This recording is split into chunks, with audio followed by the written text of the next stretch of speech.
Be sure to order your copy of the Go-Go Offense by Coach Brennan Marion on footballgameplan.com/GoGoOffense. Coach Marion goes through the ins and outs of his explosive offense, one that's tearing up the college football field and putting a lot of points on the scoreboard. Again, you can order your copy at footballgameplan.com/GoGoOffense.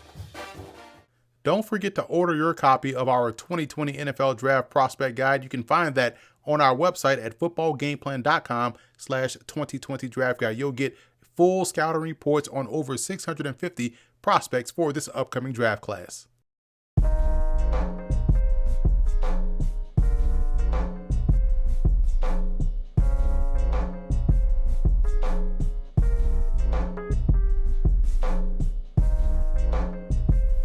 Welcome to Football Game Plan, where football makes sense. I'm Emery Hunt, the czar of the playbook. Bring you our Carolina Panthers 7-round mock draft. And before we get started, let's take a look at the mock draft rules.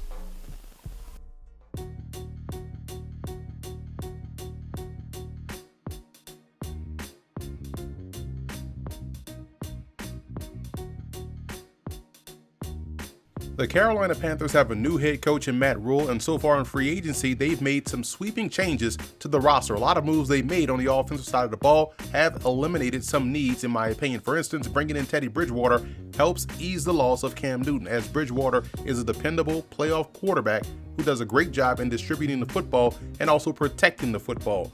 Robby Andersen adds some more explosiveness and big play ability to the Panthers' passing attack, and making the move for Russell Okung gives them an immediate starter at left tackle, allowing them to potentially move Greg Little inside to guard. But Okung is no spring chicken, which is why the Panthers can make use of their 8 selections in the draft to find a long-term answer. That's also why in the first round, I went with Mekhi Becton out of Louisville. You don't see big guys at his age, at his size, move that well. Becton still has some rough edges that needs to be smoothed out, and he'll get that development, in my opinion, in Carolina. In round 2, I went with safety Xavier Mekhi out of Alabama, who can serve in a multitude of roles for their defense. He's capable of being a traditional strong safety, but can also excel as an overhang defender who's good in zone coverage and also a strong blitzer as well. Sticking with the secondary in round 3, I added Troy Pride Jr., the cornerback out of Notre Dame. Losing James Bradbury in free agency weakened the depth here on the outside, and Pride, in my opinion, could contend for a starting role as a rookie.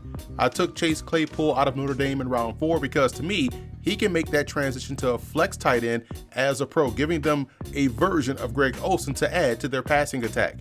Eno Benjamin out of Arizona State adds more juice to the backfield and would also handle return duties, taking that job away from starting wide receiver DJ Moore.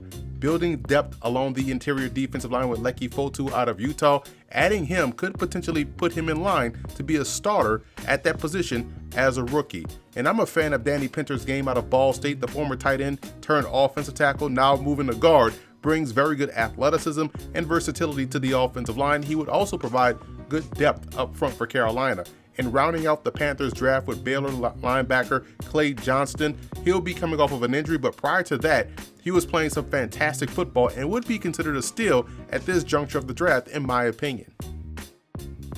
So that's it for our 7-round Carolina Panthers mock draft video. Be sure to follow me on all of my social media accounts, and don't forget to check out and subscribe to the Football Game Plan Network, located at youtube.com/footballgameplan. Also check out and subscribe to Football Game Plan Podcast on iTunes and leave us a 5-star rating. And pick up a copy of our 2020 NFL Draft Guide. You can find that at footballgameplan.com/2020 Draft Guide. And don't forget to check out every Thursday and Friday at 6:30 p.m. Eastern Time on the Game Plus Network, our Scout Team TV show. Again, check with your cable provider for channel listings.